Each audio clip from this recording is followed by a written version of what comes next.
Hey guys, it's Thunder here, and finally welcome at long last to another brand new LP. After so many countless months of dealing with Midtown Madness 3 and all that me wanting to put the game off because I got so frustrated with it, we're finally on to something new now that that game is done. And today we're going to be taking a look at Race Driver GRiD, or just as you can see as it was called over here, simply GRiD. The first of the 3 GRiD titles made by Codemasters. This was kind of a different take for the series, kind of moving it away more from the Toka Race Driver stuff, and before that the Toka Touring Car stuff. So, it should be a little bit interesting to see exactly how this game changed things up. We're of course going to be playing it. I've got it here. I got it playing on the Steam version with a bit of DLC, which is only possible because a Mac version was made for this game about 5 years ago. I want to say it was roughly 5 years ago. But regardless of which, if you want to see that for yourself, as well as the other thing I've done, there will be a link in the description to check that out for this part. But anyways, so we've got a brand new profile here. I used to have one. I just got rid of that because fuck it, might as well go with something new. Because while it's an LP, it makes more sense to have a new one. So first up, we're gonna have to put in a name. So I'm gonna put Thunder as my name because, well, duh. And last name, let's just put HG. Doesn't really matter. Country of origin, I am of course from Canada, so we're gonna go into Canada for the country. Confirm, and of course we've got a whole bunch of names here. We can of course go with real names here. I've already seen my real name pass. There's quite a few of them here. There's some female names as well if you're a female player. And then, of course, there's simply nicknames, which I tend to like to use with these games a little bit more. Just kind of makes it a little bit more interesting. We've got Ace, Boss Man, I like Crash, Dude, or Duke, Flash, Ghost, Gonzo, Hot Shot, There's Lightning, but can we get Thunder? Neo, I like Nitro. Nitro is pretty good, too. Slick, Spanky, Sparky, Stud. No Thunder, sadly. I guess Lightning would be the closest thing for that case. I also like Iceman, but I think I'm going to go with Nitro. I like the sound of Nitro. So, of course, the game's just warning us about autosave. We're going to save our profile there. I got a hair in my mouth. There we go. Got that out. Yes, autosave has been enabled. Thank you. You're now ready to race. Yeah, we got our little voice saying hello Nitro and all that kind of stuff. Anyways, one thing we're just going to quickly do over here, I'm going to go down sound. Not that I really have to worry too much about the music in this game, but I am going to bring it down just a little bit to make it easier to hear when I'm in like menus and that sort of stuff. I got my graphics settings all already taken care of, my driving options. Now, the interesting thing about this game is that I tend to leave these driving assists on. I find the cars just drive better with them. It's weird. Usually it should be the other way around. They drive better with it off. But I find in this game, leaving them on is generally the better thing, except for braking assist. I tend to leave that on in every game because I'm not a fan of no anti-lock brakes. I know I'm not exactly a sim guy, but I do. I can also bring the steering dead zone down. We don't need it up to 20. I can bring it down to 10. Of course, we got all the bonus stuff, so it's just things that I can't access yet. And profile, just editing stuff, nothing too simple. Or nothing too difficult, I guess, because it is simple enough. What am I saying? Anyways, the main part of this game where this all takes place is the GRiD world, which is where we're going to be heading. Now, we are, of course, going to be introduced with a bit of a prologue race, so we're just going to be jumped right into the action. We're going to be given a car, and we're going to see what we can do with it. Simple enough, right? I even forgot there was an intro cinematic here. I haven't played the game from the start in years, so, you know. But it's kind of a silly, simple thing.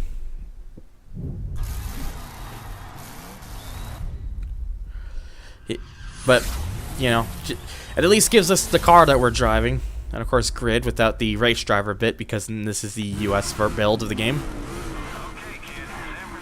I've noticed that it's got the kilometers per hour, which is... Oh, yes. It's alright. Gotta get used to the controls. Alright, it seems to be X or A to shift up and square or X to shift down. I tend to prefer it the other way, but we'll work with that. So you may be probably noticing right away, if you're familiar with this game, is the colors might look a little different. You may notice it doesn't look as yellow. I mean, there's still a bit of it. The reason is there is a visual filter thing that the game applies to give it a very yellow piss-like look, and I'm not a fan of that. It has not particularly aged very well. So, but thankfully there is an option to kind of turn that off without necessarily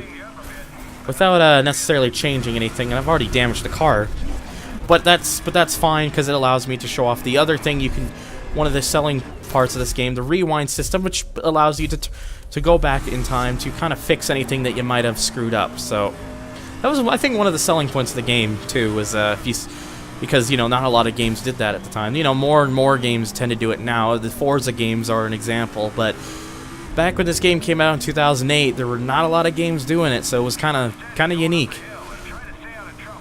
And of course, we got a bit of a crew chief talking to us, and he does refer to us by my driver name of Nitro. So it's also really the first time, I think, in a long time I've tried playing a game with manual. I thought I'd switch it up for this LP because I felt like I felt like I could probably do it, and you know, it's not necessarily that hard. This game tends to work fairly well with it. So. Now, the one thing you're going to notice easily, too, about this game is it's best to kind of swing the cars into the corners. Like, you really want to slide them in some cases, because you tend to go a bit faster. They kind of over-exaggerated that, I found, in GRiD 2. And then with Auto Sport, they kind of did away with that and went for a more realistic approach. It's still better to slide in some cases, even in Auto Sport, but it's got more kind of realistic feeling to it. But I think GRiD 1 does it well. It's got that bit of it, but it doesn't overdo it like GRiD 2 does. It feels nice. It takes a little bit to get used to, but I think it's pretty good.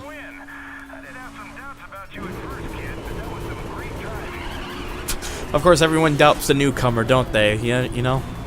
Of course, every time you finish, it'll automatically put you into a bit of a replay here, just to kind of show it for like a little bit. It's, you know, good for getting shots and all that kind of stuff. Unfortunately, you can't get rid of the little R at the top or the little display down there. That doesn't go away, which means that if you see it in any of my little thumbnails, well, not really much I could do about that. So, you know. And it's also got some like really upbeat, kind of crazy fast music that they use for the replay. It's kind of interesting, but of course you won't hear it very well because, one, I turned it down a bit so it's easier for me to talk, and B, you don't really hear it outside of this anyway, so, you know. So, oops. You know. Anyways. We got our... The qualifier in San Francisco has earned you a rookie license in all 3 regions. It's a good start, but higher licenses won't come so easy, and we need them to start earning real money. You can earn higher licenses by increasing your reputation. Hello, Nitro. I'm your new business manager. I'll take care of the money, you take care of the driving. This garage isn't much, but it'll become your second home. I've got a great deal on a car for you, but it's going to need some work before you can race it. We're going to need about 80 grand. You'll be driving for other teams at first. Win some races for them, and we'll have enough cash to start our own team. I've invested a lot in you. Don't let me down.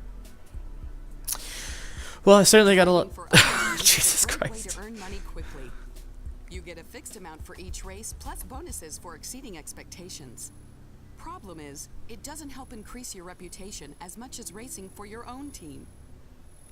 Anyways, that's all done. Basically, when we started the game, we basically need to get ourselves money so we can build our garage and build a team. We of course have nothing, and what we need to hit is $80,000. So until we hit that mark, we gotta race for some other teams first.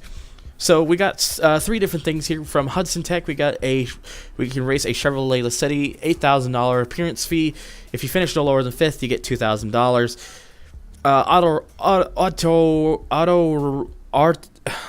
Auto Orlando Sport, I'm guessing, with a Porsche 911 GT3 RSR, interestingly enough, $6,000 appearance fee. If I finish no lower than 3rd in my class, I get $4,000. And finally, from Top Secret, we got a tuned-up Nissan 350Z, $7,500 appearance fee.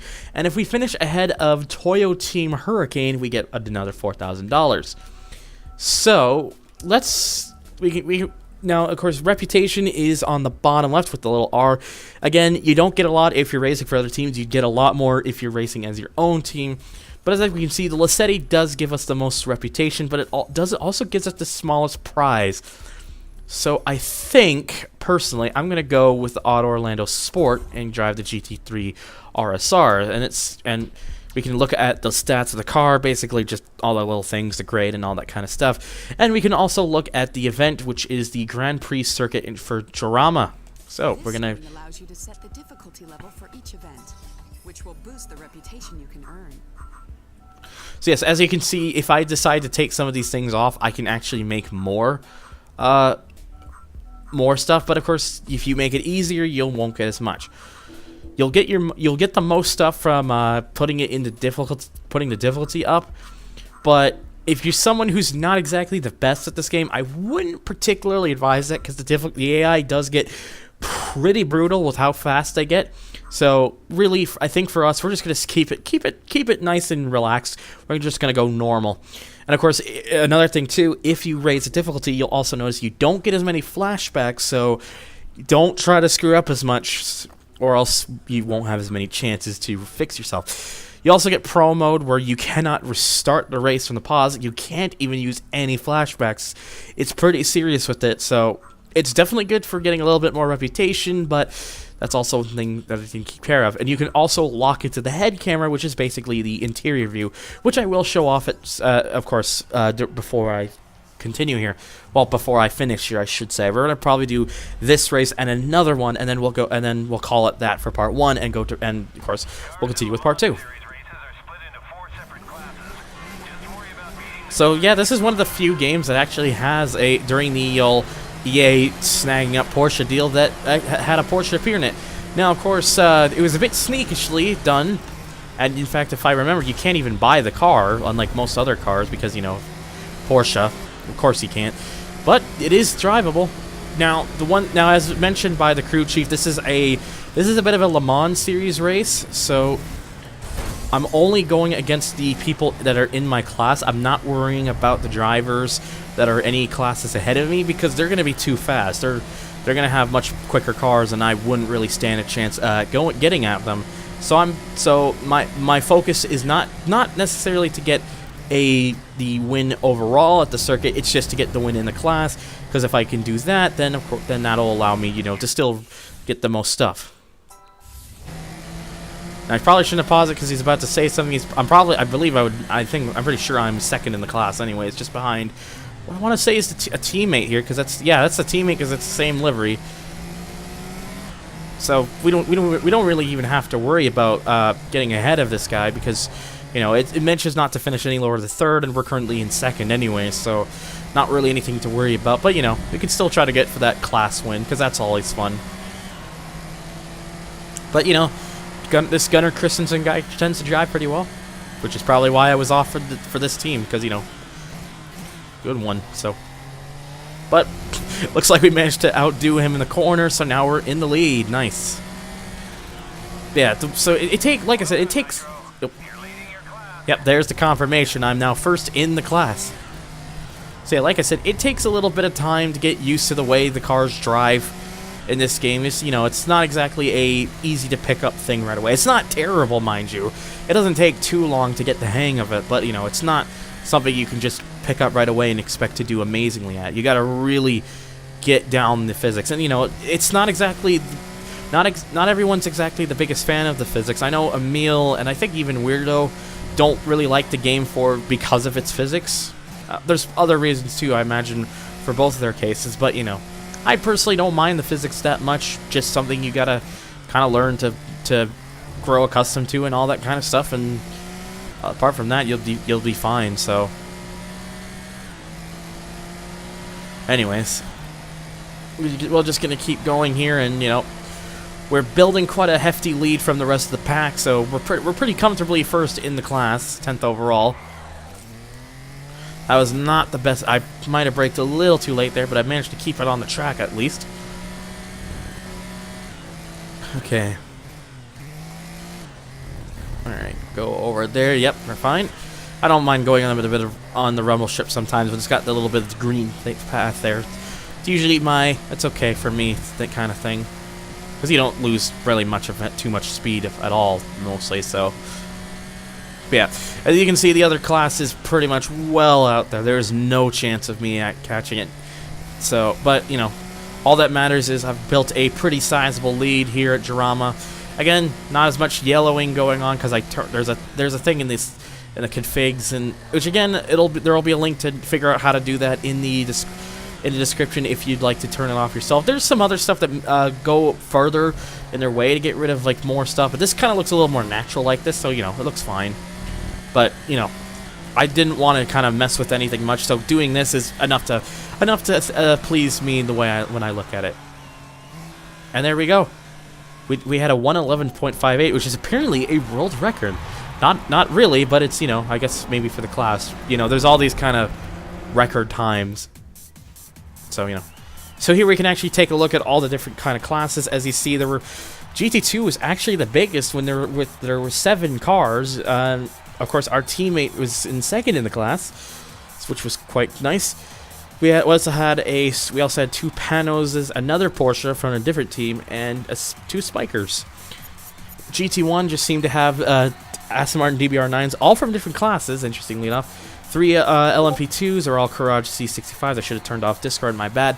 And a Courage LC70 for LMP1. But again, those cars were obviously a lot quicker than ours because, you know, higher classes, higher performance cars, so we wouldn't have had any chance to get at them. So we managed to complete our event. We got $6,000, and we finished no lower than third, which gives us a nice $10,000. And we get a little bit of RP that goes right into the Euro class because this was part of the Euro section. Yeah. And of course, if you actually manage to keep your flashbacks, the more you have, the more money you make. So we actually made $16,000. So that's already pretty good. We're already about nearly a quarter of the way there. We need to get 64,000 now. So as you see, the middle one for the Euro one has actually changed. So whilst the other 2 are still the same, we now have a different one, which is BMW Team Dutchland with the BMW 320 SI, $8,000 appearance, and if we can get a lap faster than the target time, we get an extra $2,000. But I think we're going to do the Hudson Tech one with the Chevrolet Lacetti next, so let's jump right into that and get ourselves going. I think it mentions we're in Washington for this one. Kind of a bit of an weird thing to see. The Lacetti wasn't particularly sold. It was, I think it was here in Canada. There was the Optra, I think it was called. So apparently this is, I'm having a brain fart. So that's our car. Yeah, but I'm kind of brain farting a bit of cases. I forgot how much this car wheel spins. It's acting as if I have the traction control turned off, but I don't, so. It seems to be a field of nothing but Lacetti. So, again, if we want to see what our objective is, there it is right there. Just finished no lower the 5th. Oh God, someone spun out there, and that's the thing I like about the game too. The AI can actually screw up. So there is actually cases of the AI isn't exactly perfect. They are prone to human mistakes, and that's kind of something I personally like to see because it just kind of adds to the game. Oh, fuck, I'm running into people. No! I'm being a little bit aggressive, but it's okay, because these games kind of always... Never particularly minded that too much. Even back as far as the Toka Touring Cars game on the old PS1. It kind of, you know, it was just like, it can happen, and it'll happen. So, but we're already at least up into 3rd place, so we can get ourselves up pretty quickly. There we go, into second place. So we just got one more Lassetti to take care of here, and then we'll be in the lead. We just got to take the lead from Andy Cook. Oh, and you're gonna hear that a lot. If you run into stuff and you get a bit of damage. Apparently we got a bit of steering damage and a bit of issue in the front tires, but not much. And because of that, your crew chief will often say your car got a little banged up, but it's nothing serious. You just get used to hearing that a lot, because the game does like to remind you that quite a bit, I find. Wow, he really slowed down for that one. I could kind of just weave through like that. The game does not penalize you for that, so. And thanks to that, we're now in the lead, which is nice. So I think after this, I might do the. I was gonna say I'd probably have. I was considering this one to be the last race. I think I'm gonna show the one with the 350Z just because it'll probably likely still be there. But and then we'll just to have one for American, one for Euro, and one for Japanese, and then we'll finish off there. I sure am, especially since now I'm well ahead. I've got nice, good distance of lead. Good distance of a lead. That's not exactly how you're supposed to say that. And well, I'm kind of really just now flooring it because I'm really just I should have really muted Discord. I can now really just kind of push this car. Oh boy! All right, we're good. And yeah, I can play manual with this game perfectly. I think this is the first time I really tried to play this game with a manual transmission, and yeah, it's pretty simple to get used to. There's a reason why with some games I don't particularly like to use manual, because it just the way it feels in some games is just really off and weird, and I'm not a fan of it. So I usually like to just keep auto in most games, but this is a game where I can play manual just fine, no problem. So, our crew chief and our assistant and all that kind of stuff kind of saluting us for the win. It was a bit of a topsy-turvy and a bit of carnage, but managed to get away and get ourselves a very comfortable win there. So we get our $8,000 for completing events and an extra $2,000 for finishing no lower than 5th. And we get our nice 214 RP for finishing that one up. Keep the dollars rolling in. And another $16,000. So we got $32,000, and we're gonna need about $48,000 more. So, again, now you can see it is changed with O'Brien Motorsport being the one that shows up first with an appearance fee of $9,000, and finishing no lower than 3rd will grant us $3,000. But of course, next up we have is Top Secrets with the Distant 350Z at the Pro-Tuned Joint Street Series at the Docks Route B2 at Yokohama. I think you won those races too easily. Up your difficulty level and up your reputation. Yeah, she's basically encouraging us to up it. I'm gonna leave it alone because I kind of like to be. I kind of like that. I kind of like having a bit of a comfortable feeling. I don't get me wrong. I do like a challenge in car games, but sometimes you just gotta take it easy, I find. You must have done something right to get noticed by Top Secret, and they'll pay you extra if you beat Toyo Team Hurricane today. I thought I'd just shut up for a bit so you could hear that. So yeah, so if we can meet Toyo Team Hurricane, we'll get a little bit of extra money, and we shouldn't be particularly too hard. And we got a very tuned-up 350Z. We've also got Skyline. That's actually a Skyline Z tune, so it's a Nismo, which is actually kind of cool. We've also got a tuned-up Toyota Supra there. Oh, whoops! I'm running into things. Please get out of the way. In fact, I believe that's the Charge Speed body kit on that Supra, if I remember correctly, which I recognize. I don't recognize the body kit of the 350Z, sadly. Maybe this is a Top Secret body kit? Probably not, because there's other teams, and, maybe if I maybe taking a look at deliveries, maybe it might say anything, but anyways. So I believe we're now ahead of Toyo Team Hurricane. Oh, one of the Skylines has spun out. Yep, if you notice, one of the names, there's actually one of the names listed, actually, there's an, let me rephrase that. There's a name listed in the driver names, and that's usually the target of who you're either beating. In some of the later races, too, it can also it'll also be used for something that we'll get to eventually, but we're not quite there yet, so. Oh, that NSX is going wide. He didn't spin out, he just kind of went wide, and I couldn't really capitalize on that, sadly. Oh jeez, that NSX is sounding brutal right now. That's not sounding particularly too well, I'd say. Anyways, let's try to get ourselves around it. Try to see what we can manage here. Come on. Just looking for that opening. Oh, and now I kind of bumped into him, and I'm bumping into crates. Yeah, I shouldn't do that. And now I'm falling back a bit. All right, come on. There's still another lap after this. Come on, I can get that NSX. I can take him. Oh, that was pretty good there. I think that corner kept it close, but didn't keep it off from hitting the wall there. Oh, the NSX is spinning. And it spun, and we are now in the front. Again, I guess maybe there's a sense of intimidation. Maybe if you get very close to a driver, they might feel a bit intimidated and maybe be more prone to areas. There's no visual indication of that. I could just be talking out of my ass, but that is something you can do. Anyways, let's try to keep going. I probably shouldn't have had to shift there because you heard it with the gearing. Okay, careful now. Alright, we're good. Oh, I've got a bit too close there, but nothing much happened, so not a big deal.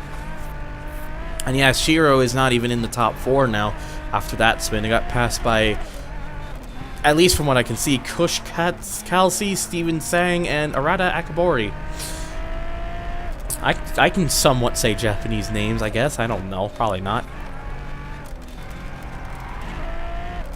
Yep, just bring it down a second. And one more corner up to the finish. Another domination.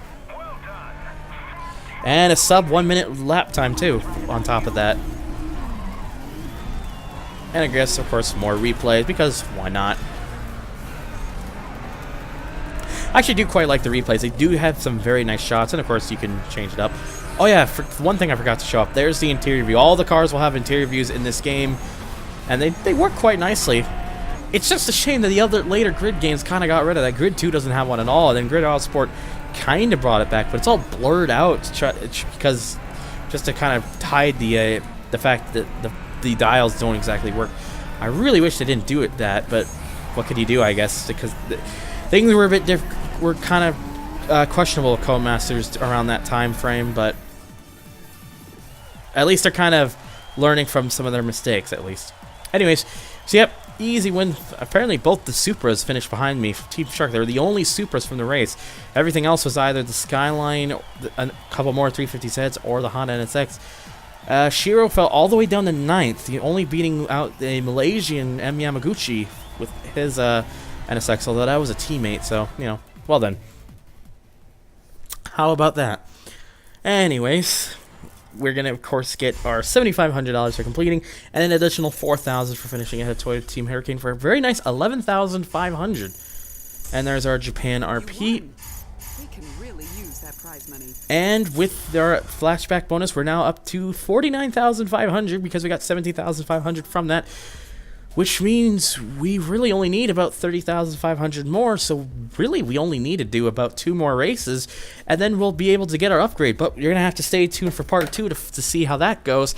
So stay tuned then. If you guys are enjoying, feel free to leave a comment or check out any of my other links. So thank you guys for watching, and I'll catch you in the next one.